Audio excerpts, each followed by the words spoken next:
What's up and welcome back to Interpreting the Scares!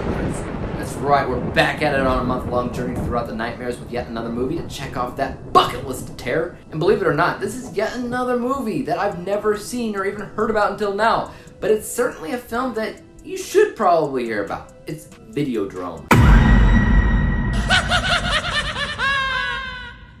Videodrome is a bizarre little tale about a man played by James Woods who is the CEO of a controversial television studio famous for glorifying sex, violence, and practically anything else that other TV stations just will not allow on network TV.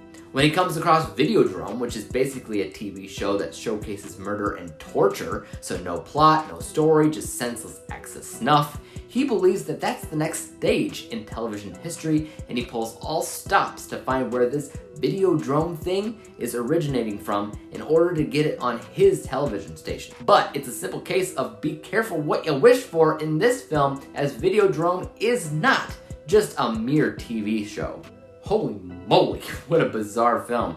But I can't say that I'm not impressed. The structure of this film's narrative is so wild that some audiences might not be able to fully comprehend it. And I'll admit that I did get a little bit confused here and there when it came down to the stuff happening on the surface. But somewhere in the film lies a brilliant, clever, years before its time warning to society about desensitization and obsession with the media and how in the long term that can be a pretty darn bad thing if left unchecked. Now just a reminder, this film came out in 1983. 1983, that's nearly 40 years ago. Back when color television was still a relatively new concept, everybody had cathode ray tube TV. So in case you don't know what the heck that is, that's like big cube-shaped heavy television. For instance, like right now you might have like a 72-inch flat screen TV, and that might just be as heavy as like a 14-inch tube TV. Those things were bricks, and you might even hear about older people complaining about how they never know how to use remote controls because back then it was like a 50% chance that you actually had to control the dials on the TV itself because it didn't have a remote control. So this movie's old. I mean, I wasn't born for another 5 years when this came out, and I remember TVs that didn't always have remotes. The point is, it really is ahead of its time here with the idea of desensitization and how it's everywhere. His channel might as well be called HBO. The idea of seeking out a snuff program for inclusion?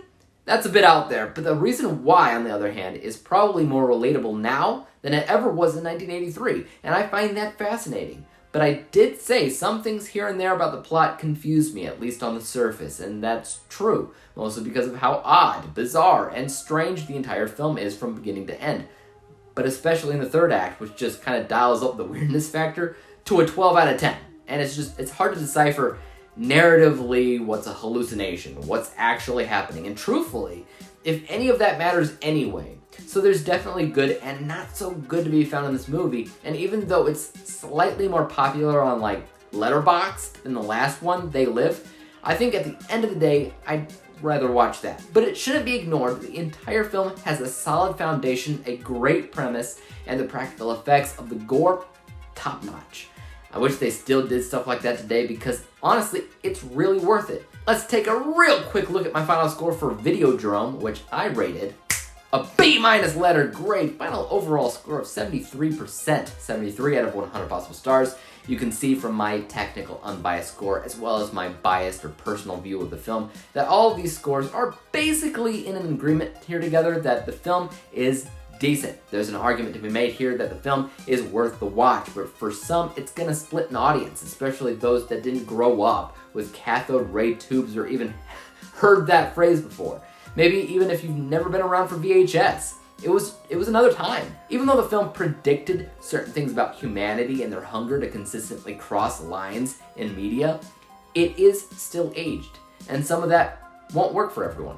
But other than that, guys, I'd love to hear your thoughts on Videodrome if you've seen it. Are you a fan? Why or why not? And as for you, do you guys know what to do? Hit the like, hit the subscribe button, and hit the bell to be notified when I come up with my next review. And until then, peace out.